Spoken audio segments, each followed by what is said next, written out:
And now, Secretary Northey, we're going to say a few words, and then we'll have the question and answer afterwards. Okay, great. Well, thank you. Great to see you all here. Thanks for coming out this morning and hearing the conversation. There's a lot of stuff going on. And, we saw some of the press coverage of concerns about nitrogen. A couple of years ago when we started this, we said we got a lot of great stuff happening in Iowa. You get around and you see stuff in other places and you realize what a special place we have to grow corn and soybeans in the state, raise livestock, and what great soil that we have, high organic matter soils. You heard referred to as it's a fertilizer problem, well, it's a high organic matter issue as well. Organic matter has nitrogen in it. You run water through that, you hit tile lines, and you'll pick up nitrogen off of that. There's a lot of simplification that creates false impressions in some of the ways that it's positioned. But as we said a couple years ago, what are the threats out there? What are the things that could mess up agriculture here in Iowa and cause us some real challenges? One of those is regulations. Regulations around water quality that probably don't fix the problem. One size fits all does not fit Iowa. You all know it's very different from one part of the state to another. It's a lot of times very different from one part of the county to another, and sometimes from one of your farms to another. And so a federal regulation around water quality, I think it'd be a disaster. I think number one, it wouldn't work. Number two, they'd never be able to enforce it in a way that make sure that we're not doing what they're thinking that we should be doing, and it'd be an economic huge problem for agriculture in Iowa as well. So we said, so barring this kind of momentum around water quality and that concern, what do? We've got to figure out a way where we take it up. We give farmers tools. They get a choice to figure out what works on their farms. We improve those tools, and then we show that we can do this better than the regulators can. And so that's the whole purpose here. And I sat down with Iowa State, looked at the different kinds of things that can be done out there, cover crops, the timing of nitrogen application, inhibitors, and other kinds of things that can all be done, and figure out how much those are all worth. We've got that number as part of the strategy. That gives us kind of a place to start. And then now what we can do is we can all start using pieces of those in our own operations. I think there's a ton of interest in cover crops for water quality, but also for soil organic matter, controlling erosion in springs like this, and the other kinds of benefits. Even weeding, certainly a rye crop will do a lot of benefits to holding down weeds in that crop if you get it on the right time and killed in the right time. Those are all things we got to figure out. We got to make sure it works in a year like last year and a year like this year. They're very different. It's pretty easy for folks outside of agriculture to think you can snap your fingers and change all this. And it's not going to work that way. So we take this on. We get a chance to show what we're doing. We improve. We get folks that provide us better tools to be able to put these things on our farms. And we're going to innovate. We're going to make sure that this happens. And I think unleashing the creativity of folks in agriculture around this is how we fix this. It's not government regulations. I was just with a group the other day, and we were talking about how, in this case, we were talking about 1960, and yields in 1960, 75.5 bushels an acre, average yield in Iowa. My guess is they thought they pretty much had the world figured out. That was twice your grandpa's yield, or twice your dad's yield, 3 times your grandpa's yield. So y'all thought, we had it figured out. Maybe someday we'll get, 100 bushel corn yield on average in a perfect year. We had nearly double that yield last year on average in Iowa in the worst growing season we had in the last 50 years. And it's been all kinds of innovations. It's been no-till equipment. It's been the way we place fertilizers. It's been the herbicides. It's been the biotech seeds. It's been putting that seed in exactly the right spot at the right spacing and the right depth. It's been putting fertilizer there where it needs to be for that crop. All those things came together, and it came because of innovation of producers and everybody that they work with. And that's what's going to fix this too. If we had a water quality regulation then the whole discussion would be about whether you can chop stalks or disc or both ahead of clock.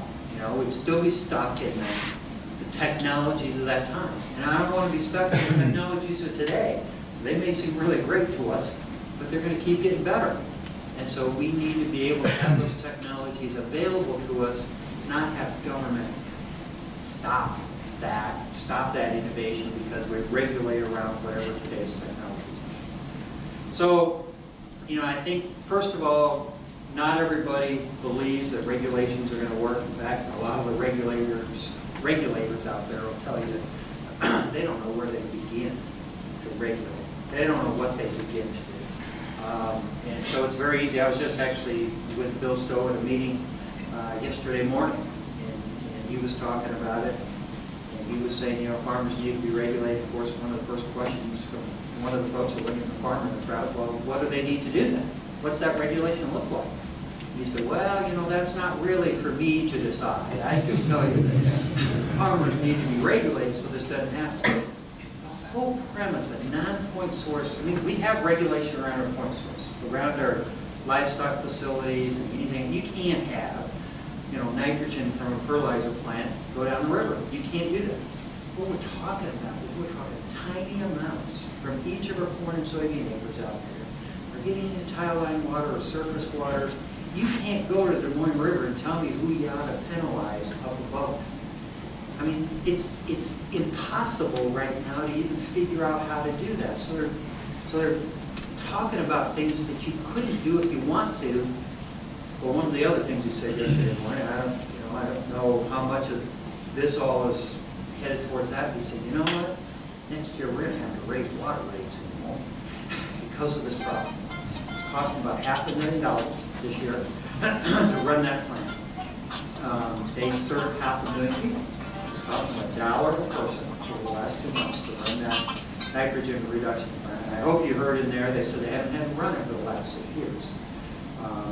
So that would be, if it goes another month, it'd be about a quarter a month. And my guess is they're probably planning to raise more than that. I don't know what they're planning to raise. Quarter a year. Actually, 2 cents per person per month. Well, I don't know what their plan is for raising it. I don't know whether we're scapegoated here. I don't know whether there are other issues that they have. But I'd argue that there's some traction that these things get, but not a huge amount. We don't have to be worried that this is all going to happen right away. What Jared and the crew did with the legislature this year is provide us some dollars to be able to get word out about this program, to use cost share around this nutrient strategy, and absolutely, both chambers said this is not going to be regulation. This is going to be helping farmers do what they want to do, getting more information, and even $1.5 million of more research money at Iowa State to figure out how to, what the best way to use cover crops is to hold most of that nitrogen in place. We don't know whether, I'm northern Iowa, we probably need to fly ours on, but we have a shortfall versus southern Iowa. Should we use a rye, or what happens if you use an oat that gets frozen off? How much do you lose by not having it grown in the spring? And last year versus this year, there's a lot more questions there are answers. We got to figure some of those out. But we should not be waiting for those to get started and do some of our own things. So my argument is we all need to figure out some little piece that we're interested in, try a little bit on our own farm. Don't go crazy. You don't want 700 acres of cover crops that you can't kill off in a wet spring.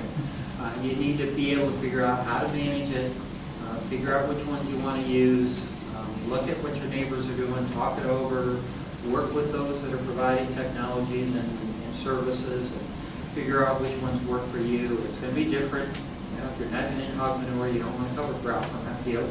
You'll be ripping that cover crop off. If you plant it in September, you'll be ripping it off in October with knives off a hog manure tank or something.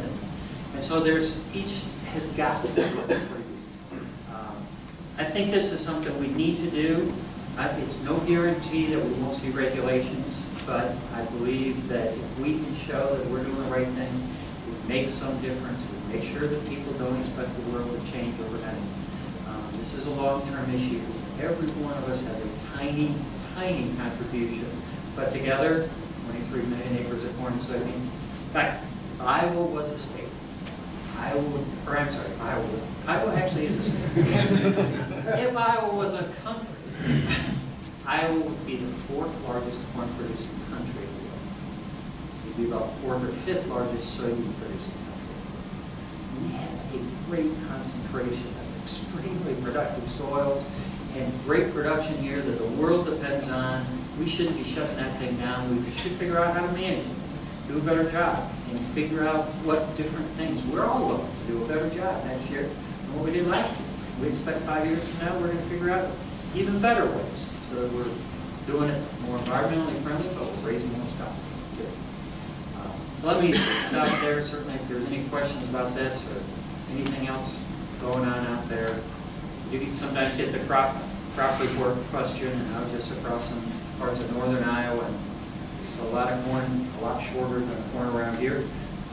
There's some corn that didn't get planted up there. There's some places up there that 10 to 20% of the corn didn't get planted. Some tough stuff, some drowned out spots. I went from Des Moines to Coon Rapids to Spirit Lake to Charles City back to Des Moines over this last weekend, from the 4th of July to the 6th of July. And I don't think I saw any corn that would waste off.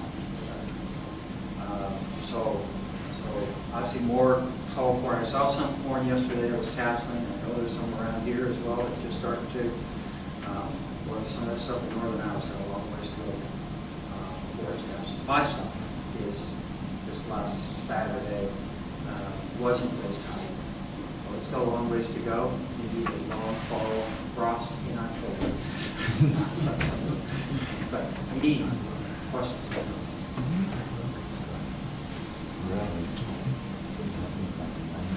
Yes, please. Any research being done as to maybe what practices could be changed to handle the large rainfalls? It seems so much that, it's not the total amount of rain that we're getting in here. It's 5 inches in a shot. I mean, the terraces and the cover crops, we're doing some of that. When the water starts washing from the top of the terrace, and then you've also got a cover crop on, and then it gets such a go in that you can't crop with the planter. I mean, what kind of things do we need to be doing different than what we're doing now that, not just adding more terraces or putting more cover crops on, what could be different? Or is there any research being followed on that? A little bit. I think you probably all heard the question, but how to handle these big showers that we're getting, these big storms. We saw a lot of erosion this year in some places that we would not like to see. We didn't see that much erosion last year. Last year we didn't have that much rain. This year we saw a lot of erosion in some places. So I have a couple friends that I just talked to recently that said, actually I don't care what the cover crops do for nitrogen or for nutrient strategy, but I want them on my ground in case we get another spring like this. Because where he had cover crops, he's no-till and cover crops and some terraces in some places. He said I didn't have a problem. But where I didn't have those cover crops, even no-till in some places, I had a problem. I lost soil. And even if this year is not a normal year, we've seen some bigger storms, even in other years, we got to be ready for that to happen. We can't do anything about it. Like, once it starts raining, we got to have it in place. So I think we're going to have some folks trying to figure out which of the cover crops are better rooted, and hold that soil a little bit more. What combinations? I mean, I think some guys are going to be looking at combinations. Some folks are looking at turnips in addition to rye, putting stuff together, and what might happen in those cases. So I think all of us are trying to figure that out, and trying to figure out if that's more normal now, or at least we got to be ready for it. Because when something like that happens in a year like this, we will go out of third. We're not going to be able to go back. And it may not be that the next 5 years we see anything like that, but if we see it 6 years from now again, we better be ready to hold it into place. So I don't know that there's any new tools for us. I think we just got to figure out better ways to use the stuff that we're doing. It used to be just, corn and soybeans that till the ground. And now we're got to figure out how to manage it between that. We have a lot of cover. So last year, we think we had about 100,000 acres of cover crops in the state. It sounds like a lot of stuff. We have 23 million acres of corn and soybeans. So, it's half of 1%. So it's not a ton, but it's probably twice as much as the year before. And chances are, we're gonna run out of cover crop seed this fall. We got probably 500,000 acres that didn't get planted in Iowa this year, but takes some sort of cover crop through the summer. That's gonna eat up some of our seed supply, whatever wasn't used up. So I think we're gonna grow in that. I think there'll probably be problems. You know, somebody's gonna have it, not get stuff sprayed, trying to be planting waist high rye next spring too. So we gotta make sure that we manage this stuff right. It's no piece of cake. Why government shouldn't be mandating this stuff? We gotta figure out how to do it. My answer is saying I think we just gotta figure out a better way to use those tools. Maybe there'll be additional tools as stuff comes on. As I was coming down, just driving today, and I like taking pictures as I'm going sometimes and talking about what's going on in the crop as they be around it. There's a lot of conservation practices that 30 years ago went out. You know, they're not every place they need to be yet. We all have some places we'd like to throw some more waterways in or good things. But we got to remind folks that farmers are doing a ton already. We just need to do to keep improving. If the regs come down, what are they going to say? You know, I don't know. One of the places that, so if the regulations come down, what do they look like? One place is to look out at Chesapeake Bay. So Chesapeake Bay comes out around Washington, D.C., and they have had some regulations there. Actually, one of the things that makes some folks nervous, they did some early on, some voluntary stuff in that area, and then the regulations came down from EPA. It's an area that's very heavily populated, so really most of the water problems are urban, not the rural, but they continue to go after farms. They had all cattle need to be fenced out of streams, no matter how big the pasture or the stream was. They at one point had a requirement in Virginia that would say all farmland that got a fertilizer application of nitrogen had to have a cover crop on it. Again, the challenge of all this is, okay, what's that mean for a cover crop? We just saw some of that in crop field. Cover crop needs to be seeded by when? How many pounds per acre? And then how do you report it? And when does it have to be killed or when can it be killed? And every one of those creates a whole set of regulations around that. So on the surface, those don't necessarily sound bad, especially if you think of somebody else in some other place. But when they're yours, and when you start to think of all the reporting that has to happen, and regulation, you know, and just the regulators, and does that mean that you don't qualify for crop insurance if you didn't do your nutrient strategy right, or other kinds of things? We want to avoid that. So we need to show, we need to tell the story of what farmers are doing. So one of the things we're going to be doing is trying to count up how many acres of cover crops we're doing and telling everybody. The farmers went from 50,000 to 100,000 to hopefully 3 or 4 years from now, 1 million acres of cover crops. That'd only be 5%. That'd be a bunch, you know, if we could do that. And we want to show people that we're doing it. And tell folks that farmers are doing things, so when they hear things that farmers aren't doing anything, that they know that that's not true. I think we can push it back. The other piece is it's not easy for folks to really regulate non-point source. Not only functionally not easy, but legally not very easy. The Clean Water Act, which they're using for a lot of this stuff, said point source. That means sewage treatment plants, livestock facilities, industrial sites, those are regulated. And they're regulated pretty tough right now. And they continue to crank down some of those regulations. Non-point source is specifically avoided. The federal government cannot regulate. How does that end up happening? It ends up happening that they have a nutrient standard that is required in that water. And the state's required to meet that. Well, inherently, non-point source is part of that. The feds aren't technically regulating non-point source farming, crop farming, but they back into it. There's a couple lawsuits out there, one on the Mississippi River right now, river basin, that there should be nutrient criteria. That's a piece of cake to just say, you know, what should it all be? We should never have over 10 parts per million. 10 parts per million is the standard for nitrogen for water. Never happened. Okay, we could all agree that water ought to freeze at 26 degrees, right? Because we're tired of frost killing plants. And so we could agree to that, we could get it passed through Congress, it didn't happen.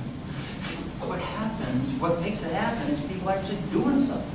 That's what makes it happen. And I'm going to argue that regulation is, we're setting that kind of criteria as doing things, whether we all have tools that we can use that makes them actually change in the way that we do things out there. And the only way to get them to stick is because we want to use them. A lot of us are, I'm no-tilling stuff, I don't have an EHGL on my farm at all, by the road land. I don't have any requirement to do it. But I'm no-tilling because I like it, it works for me. I got a neighbor who's not. He likes what he's doing, it works for him, he doesn't have problems with it. We should both get to do it. We shouldn't have government coming in and telling us, but farmers will adopt these things if it works for them. We can save some of that nitrogen. It's not cheap. We want it to go anyplace. We don't want our soil to go anyplace. But we're motivated to do this. We just need the tools and the pieces. And frankly, government regulation is a blunt instrument. It comes out and hits everybody, you know, in ways that screws up what you're trying to do. When you're trying to put on manure, you know, it'd probably say that you can't spread manure until the soil is 50 degrees or lower. Now, you know, maybe it let you use some stabilizer or something, but maybe it wouldn't. And what happens in the fall that immediately freezes?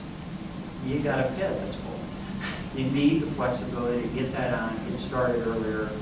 We sure got to figure out ways to make sure that stuff stays in place. And every farmer's motivated to do that.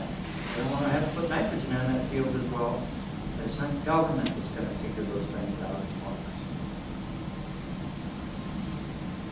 Other comments? Who do we allow to tell the story or to pass judgment whether or not it's improving or not? Yeah, that's a good question. I think we all have to tell some of that story. You know, inherently, one of the reasons some of this stuff sticks is because so many people are so far from the farm that they can believe that the farmer is just throwing nitrogen on everything. They don't care. They're using more than what they need. And if people really had farmers in their families and they're really out to the farms and they saw how people took care of their livestock, then feeder folks wouldn't have a chance. And so, you know, we have to tell some of that story in our own communities, even our local small farming communities. We have a lot of non-farmers there that have never been in a combine, don't know what it, you know, what variable rate planting application is or fertilizer application is. We got to tell that story. We have to be careful as well about how we share our information. We talked about ways of trying to collect that information so we can find out how many cover crops. But I don't want you to be required to report it from some place that somebody says, yeah, he said he had cover crops, but he only had 53 acres. He didn't have 57 acres of cover crops. We're going to hammer him on that. We need to have it be safe. We need to have it be protected. We need to have it be right. So we have to share some of that story, but we've got to figure out ways to collect it in a way. I'd love to figure out, you know, how we can collectively figure out what our nitrogen application is compared to our yields out there. And I think consistently over time, we're producing, you know, lots bigger crops with similar amounts of nitrogen to what we used to produce. That's a huge efficiency. We know we can probably get more over time as well. We have to figure out ways to report that without having you to have to report to the government someplace or someplace where somebody who doesn't like agriculture can pick up that information. So, and you know, right now, we do not have a state legislature who wants regulations. We have a governor who doesn't want regulations. So we've got the kinds of protections to do this without worrying that these things that we're talking about suddenly becomes a regulation. It's not without risk. Some places are saying, you know, we'll just wait and fight it in a legal battle when it comes. I'd argue that someday we're going to lose some of that. So much of the public, especially federal, is not ag-oriented, and they're going to believe the anti-ag stuff before they believe us. So we need to take this on and tell an alternative story. I don't have the perfect answer. We're working a lot with farm groups. What we're doing, we'll have a coordinator position, and this coordinator will coordinate with everybody else who's doing stuff. From Synergy Tractor to Growmark to co-ops out there that are doing things. We're going to coordinate with the farm groups that are doing things. We're going to say, keep doing what you're doing. We want to collect all that information. Let's all talk about it. Let's all share it. Let's do tours out here. Let's get people out here to see what practices are being done and how they're changing. Let's talk about the new technologies. And we got to show folks that we're doing some of these pieces. So there's not one answer, but we do have to be careful. We're concerned about making sure that we don't set ourselves up in this for a regulatory environment by the way to report. We got to make sure that we tell these folks we're talking small amounts in lots of places. We talk 100,000 acres of cover crops. That doesn't mean we'll never have a year like we just had. I'd argue we just saw probably the very worst case scenario for the amount of nitrogen in our season. We had one of the shortest crops we had. We had all our nitrogen on ahead of time almost. I mean, pretty much. You got to have it on before we knew we were going to have a drought. And we just had the biggest spring rains we've ever had in 140 years of weather rains in the state. That probably is the peak that you'll ever see. Now, I'd argue some people are trying to make hay out of that and saying that's the new normal, and it's not. Last year we had one of the smallest hypoxia zones. That's that area of the Gulf of Mexico that doesn't have stuff. They blame on fertilizers and phosphorus and other kinds of stuff. One of the smallest. That doesn't mean that we were all perfect in the way we managed it, and we have a drought. So water can go down the river and inject some of these nutrients. This year, it could be one of the biggest. My argument would be the difference in those is weather. We didn't do anything difference-wise between last year and this year, make some improvement. We surely didn't do anything worse. And so we've got to remind folks that this isn't all about practices, it's also about weather. We had, we probably had almost $1 billion worth of crop that didn't get started this year or got drowned out. And farmers are paying a big price, in addition to the $500,000 that 500,000 customers that Des Moines Waterworks have in additional costs. There were a lot of costs this year because of the weather. It wasn't because of farmers, it was because of the weather. It was an extreme in the weather, just like the flooding. It wasn't because of farmers, it was because of the weather. Other questions?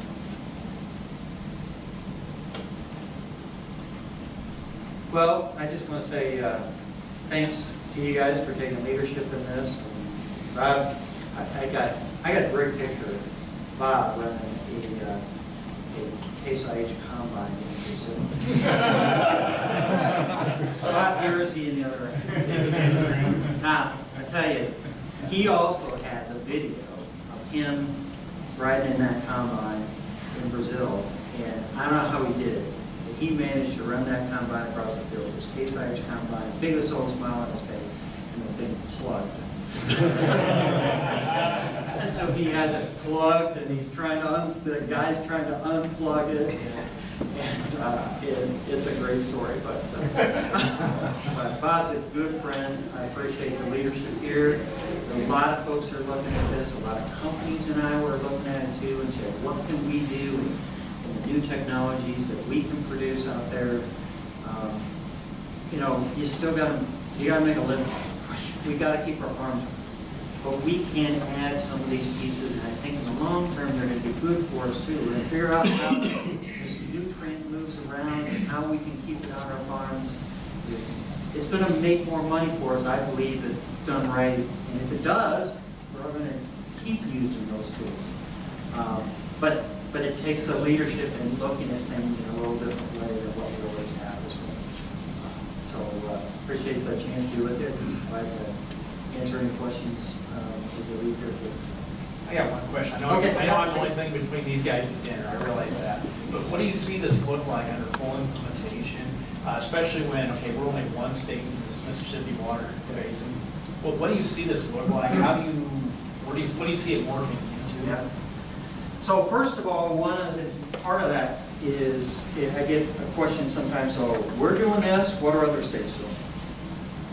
Other states in the Mississippi Basin are coming up with a strategy, their own strategy. Most of them not near as aggressive as what we're talking about.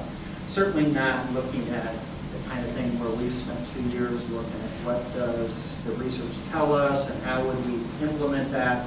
They're looking at much more narrow pieces. So there's really nobody doing it as big or as aggressive as we've all talked about. And when I say we, it's not just Department of Ag, it's the farm groups, it's everybody that's a part of this. So I get calls from other state secretaries say, you guys got to make this work. Frankly, we don't want regulation either, and we're not set up to prove that regulation is not a good option. We want Iowa to make this work. So we don't have other states that are doing as much as what we're looking at. And again, we're talking about slowly ramping up until you figure out what works. Some of you will do some things, some of you will just watch your neighbors, some of you are ready to change some equipment and you'll consider this. And some of you aren't. You'll wait and see what comes out over the next few years before you do something to change equipment. Or to be able to rent some stuff to try. So for us, for now, what Jared and the crew funded through the Department of Agriculture, we asked for $2.4 million for this year. That will give us the person that will help coordinate not only the work in the Department of Ag around water quality, but with the other groups that are doing things. We'll have field days out there. We'll have probably five watersheds where we'll try to get a lot of adoption.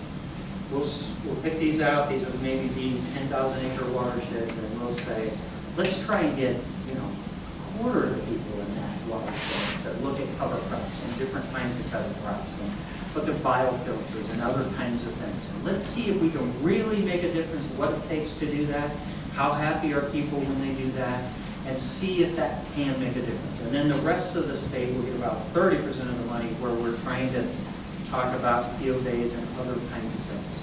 Ongoing is the Ag Clean Water Alliance. Dave Koppas, who was on here, they run that. It's a group of co-ops and others. Iowa Soybean has been a part of that. Iowa Farm Bureau has been a part of that.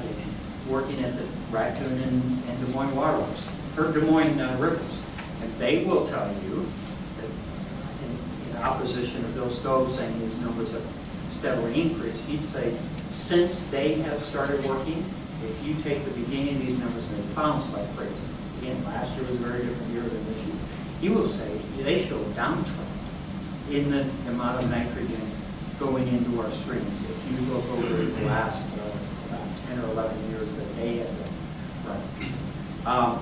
So it'll be coordinating with those pieces. We'll have those pilot watersheds will be much more aggressive in trying to get stuff out. We're going to look at some types of field days where we look at equipment and sensors and testing equipment. We're going to ask companies to try and figure out what they can do different. We've got some Iowa companies out there that are looking at late season nitrogen application, but we've got to have the tools to measure whether it's either in the crop or in the soil, what that late season application should be.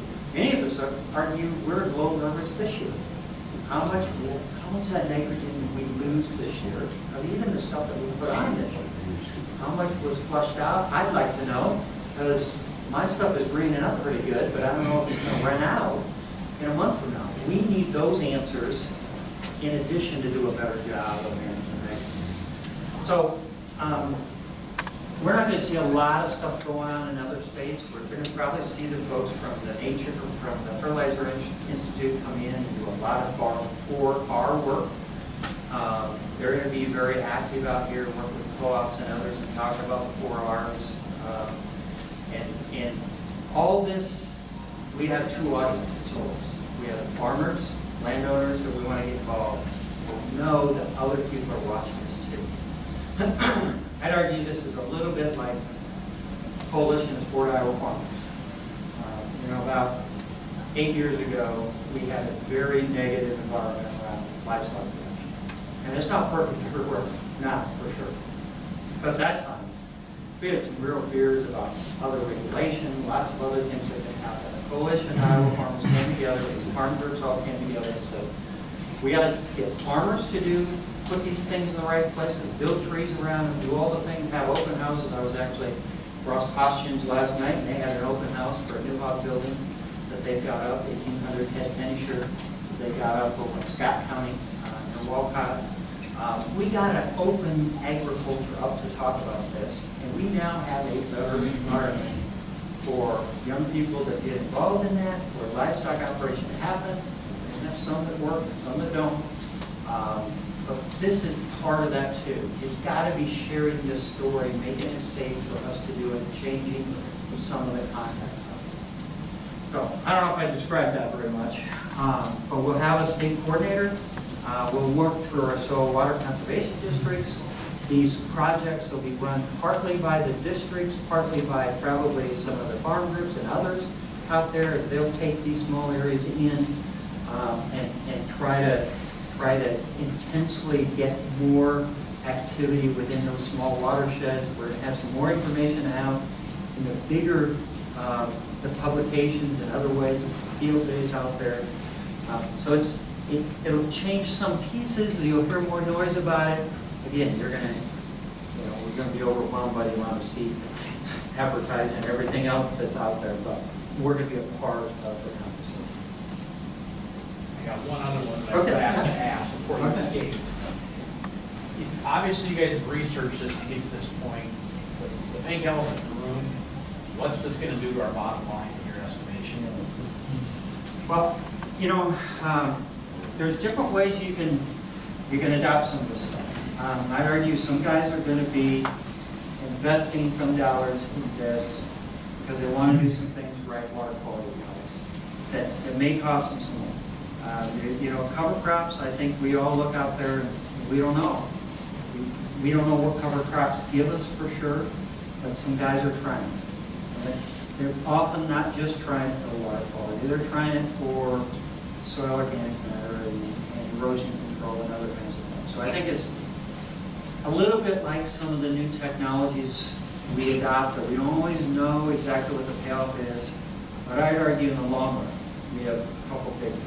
One is I think we figure out better how our nutrients move around and how we can get them to grow. And we want to use those nutrients into our plants. Cover crops are not free, equipment's not free. Some of it's going to pay off, and some of it may not. The other piece is, well, I tell you, at the end of the day, we didn't do something, and we get regulation, that hammer up on it. I think it'd be a disaster. So, and no one person not doing this is going to make that regulation happen. Maybe even if all of us do it, that regulation is going to happen. But I'd argue that we do have some stake in trying to show that we can do this. I think it's going to be good for us. I think we're going to be planting cover crops on our own without cost share, 5 years from now, 10 years from now, because we like them. And we're going to feel like it's a benefit to our soil and to our crops that are coming after them. And so I believe there's net benefits here. I don't think we get those in a regulatory place because that'd be a screwy mess in how we're forced to do some of those. We need to do these things in a way that works for us.